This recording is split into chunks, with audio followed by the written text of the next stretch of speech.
Hello and welcome to 100% maths. तो mathematics में good marks achieve करने के लिए आप लोगों को एनसीईआरटी एक्सरसाइजेस के साथ साथ एक और चीज़ करना भी बहुत ज़रूरी होता है, दैट आर एनसीईआरटी एग्जाम्पल्स।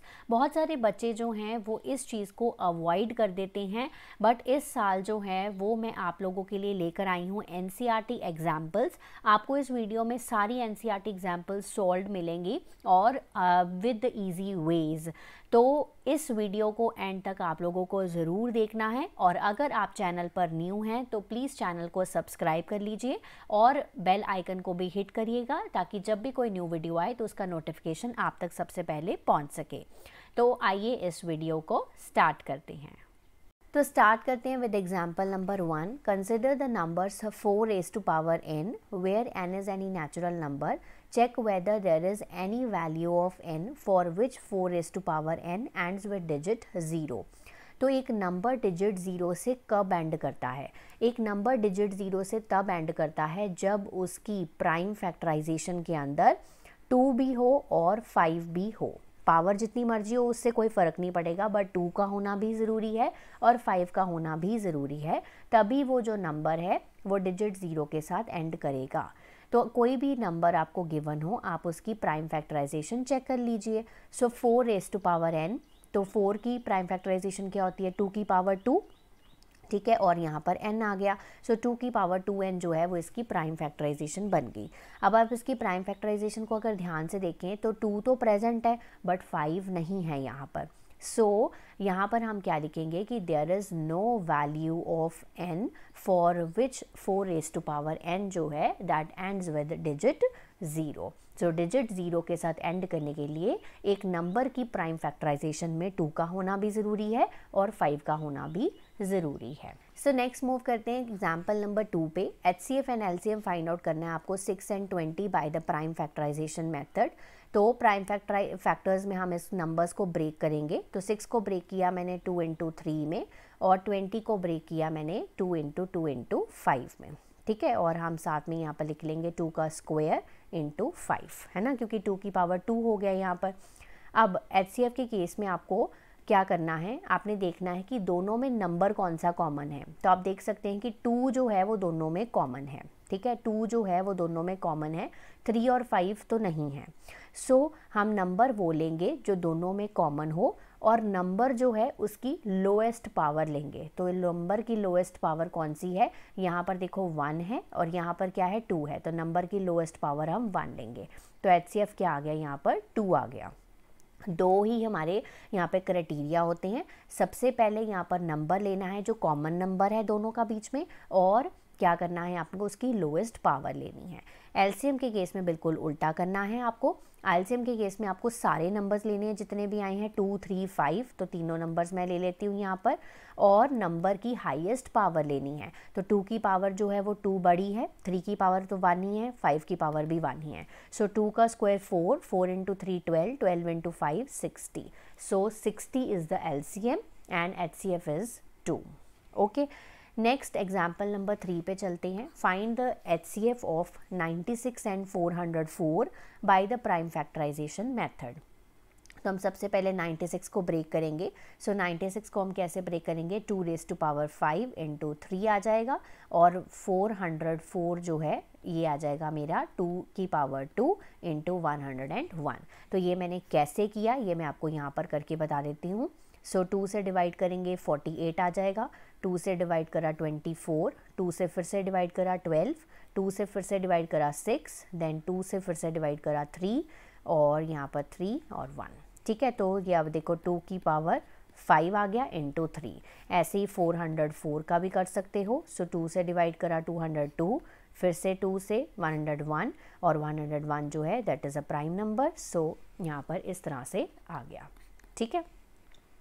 सो 96 और 404 का हमें HCF ढूंढना है। सबसे पहले लाइन में ये लिखा है। तो HCF के केस में हम क्या लेते हैं? वो नंबर जो दोनों में कॉमन है। सो 2 जो है वो दोनों में कॉमन है, और 2 की स्मॉलेस्ट पावर लेनी है। तो 2 की स्मॉलेस्ट पावर यहाँ पर 2 ही है। सो HCF आ गया यहाँ पर 4। समझ गए यहाँ तक। अब उसने कहा हेंस फाइंड देयर एलसीएम। तो एलसीएम एक तरीका तो ये है कि जैसे हमने पिछली एग्जाम्पल में करा वैसे कर सकते हैं। दूसरा तरीका क्या है कि अगर आपको एचसीएफ पता है तो आप एलसीएम जो है वो एक फॉर्मूले की हेल्प से भी निकाल सकते हैं। वो फॉर्मूला क्या होता है, HCF multiply by LCM is equal to product of two numbers. तो जो भी आपको दो नंबर्स गिवन है उनका प्रोडक्ट।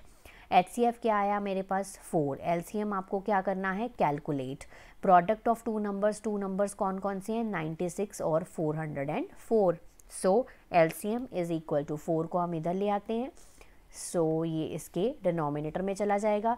अब इसको कैंसिल कर सकते हैं, 101 पे कैंसिल हो गया। सो अगर हम इसको मल्टीप्लाई करें, सो 9696 will be the LCM for the two numbers 96 and 404। ठीक है, नेक्स्ट एग्जाम्पल नंबर 4 पे मूव करते हैं। HCF एंड LCM आपको फाइंड आउट करना है यहाँ पर 3 नंबर्स का। तो 6, 72 एंड 120। ठीक है, तो 6 को प्राइम फैक्टर्स में ब्रेक करो, 2 इंटू 3 आ गया। 72 को ब्रेक करेंगे, सो इट विल बी 2 की पावर 3 एंड 3 की पावर 2। ठीक है, तो आप ये कर देख सकते हैं।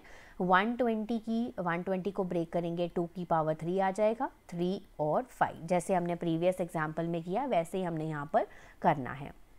तो चलिए सबसे पहले हम HCF निकाल लेते हैं।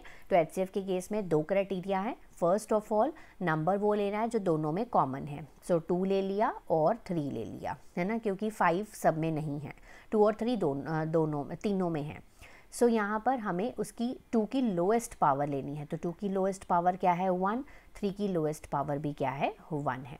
ठीक है, सो 2 इंटू 3 कितना हो गया, 6 हो गया। सो ये आ गया आपका पास HCF।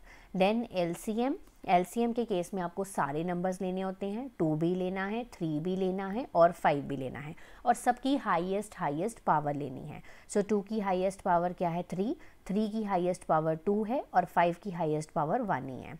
सो 2 की पावर 3 8 हो गया, 3 की पावर 2 9 हो गया, into 5 72 into 5 that is equal to 360। So next move करते हैं अपने एग्जाम्पल नंबर 5 पे, important for your exams. So यहाँ पर हमें प्रूव करना है कि √3 एक इर्रेशनल नंबर है। सो यहाँ पर इसको प्रूव करने के लिए हम यहाँ पर इससे उल्टा जो है वो सपोज करेंगे। तो सपोज करेंगे कि √3 जो है it is a rational number. अब ऐसी सपोजिशन हम क्यों करेंगे, ऐसी सपोजिशन हम इसलिए करेंगे ताकि अपनी सपोजिशन को रॉन्ग प्रूव कर सकें। ठीक है, तो अपनी अजम्पशन को रॉन्ग प्रूव कर सकें। तो यहाँ पर √3 एक रैशनल नंबर है। अब रैशनल नंबर की डेफिनेशन पे जाओ। एक रैशनल नंबर वो नंबर होता है जिसको हम P/Q की फॉर्म में लिख सकते हैं, और Q जो है वो यहाँ पर 0 नहीं होता है ना, क्योंकि डिनोमिनेटर में 0 नहीं आ सकता। तो ऐसे नंबर को हम रैशनल नंबर बोलते हैं। ये डेफिनेशन कहती है अगर √3 एक रैशनल नंबर है तो हम इसको कैसे लिख सकते हैं, P/Q फॉर्म में लिख सकते हैं, बिल्कुल लिख सकते हैं, कंडीशन के साथ कि Q जो है वो नॉट इक्वल टू 0 है, और ये जो P है और Q है दीज आर को प्राइम नंबर्स। को प्राइम नंबर्स वो नंबर्स होते हैं जिनका अदर देन 1 कोई भी और कॉमन फैक्टर नहीं होता है। ठीक है, तो ये हमने सपोज कर लिया। आप क्या करेंगे, स्क्वायरिंग बोथ साइड्स करेंगे। तो स्क्वायरिंग बोथ साइड्स करने पे यहाँ पर 3 मिल जाएगा, यहाँ पर P² और यहाँ पर Q² मिल जाएगा। आप क्या करेंगे, 3Q² इस साइड ले गए इज इक्वल टू P², या फिर हम लिख सकते हैं P² is equal to 3Q²। एक ही बात है। इस लाइन का मतलब क्या है, इस लाइन से हम क्या लिख सकते हैं कि P² जो है दैट इज डिविजिबल बाय 3। ठीक है, और we can write P is divisible by 3, है ना। ये दोनों चीज़ें हम लिख सकते हैं कि P² is divisible by 3, P is divisible by 3। Okay, अब एक और चीज़ सपोज करते हैं कि लेट P है, इसको हम 3m for some integer m इसके सपोज कर लेते हैं कि लेट P जो है वो is equal to 3 into something के इक्वल है। सो यहाँ पर भी स्क्वायरिंग बोथ साइड्स करेंगे। स्क्वायरिंग बोथ साइड्स करने पे मुझे मिला यहाँ पर P² और यहाँ पर मिला 9m²। अब मैं इसको इक्वेशन नंबर 1 मार्क कर रही हूँ।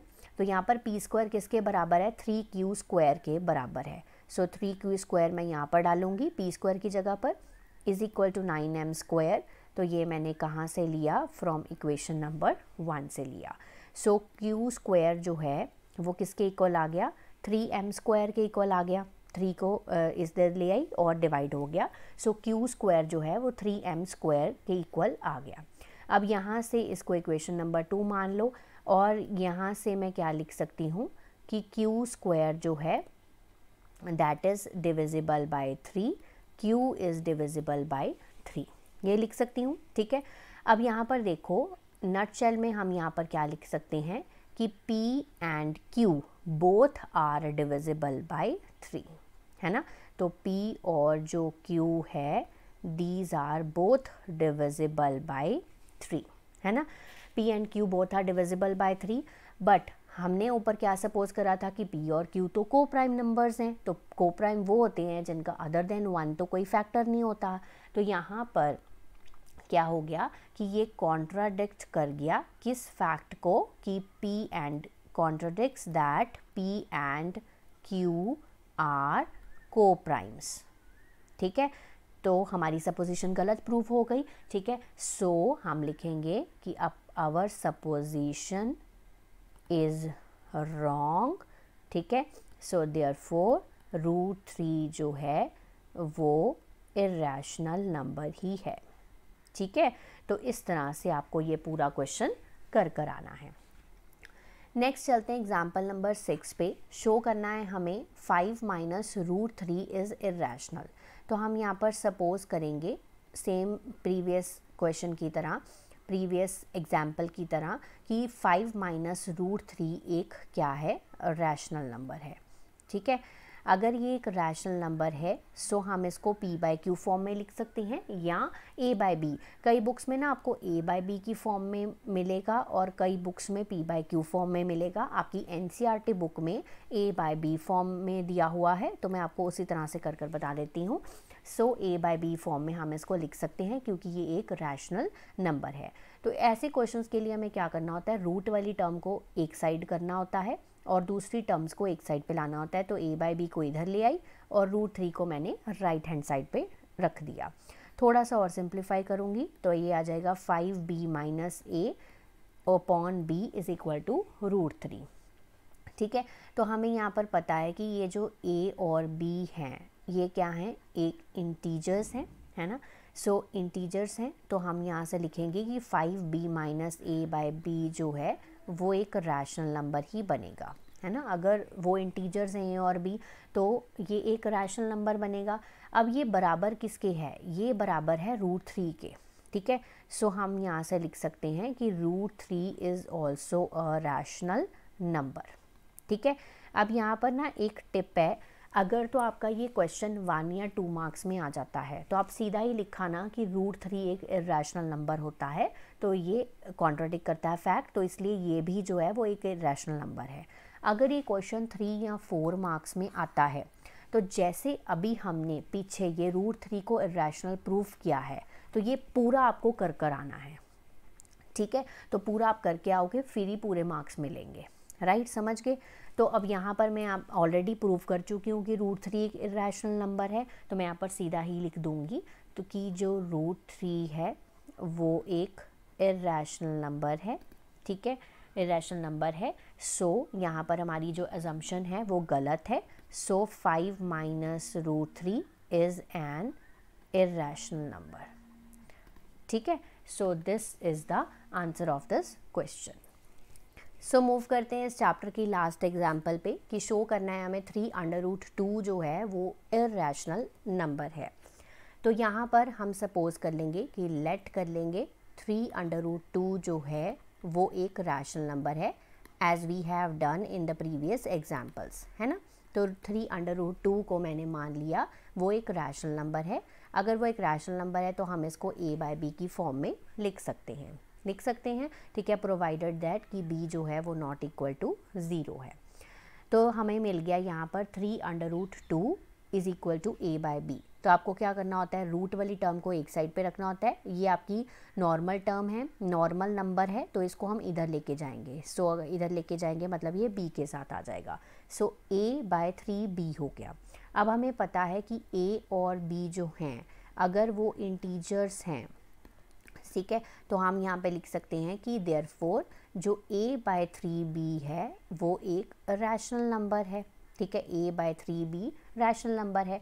अब वो किसके इक्वल बराबर है, सो यहाँ पर हम लिखेंगे कि देयरफॉर जो √2 है वो एक रैशनल नंबर है। अब डिपेंड करता है क्वेश्चन कितने मार्क्स में आया है। अगर क्वेश्चन आया है 1 या 2 मार्क्स में तो आप क्या करेंगे, सीधा ही लिख देंगे कि √2 एक इरेशनल नंबर होता है, तो ये हमारी जो अजम्पशन है वो रॉन्ग है, तो 3/√2 जो है वो इरेशनल है। बट अगर क्वेश्चन आया है आपका 3 to 4 मार्क्स में तो आपको पहले प्रूफ करके बताना पड़ेगा कि √2 क्यों इरेशनल नंबर है, ठीक है, तो जैसे एग्जाम्पल नंबर 5 में करा था, ठीक है। सो ये कॉन्ट्राडिक्ट करता है फैक्ट दैट √2 तो क्या होता है, इरेशनल नंबर होता है। तो √2 अगर इरेशनल नंबर है सो हम यहाँ से कंक्लूजन में लिख सकते हैं कि आवर अजम्पशन इज़ रॉन्ग, 3/√2 जो है वो इज़ एन इरेशनल नंबर है, ठीक है। तो इसी तरह से आपके पास कोई भी नंबर आ जाए आप उसको ऐसे प्रूफ कर सकते हैं।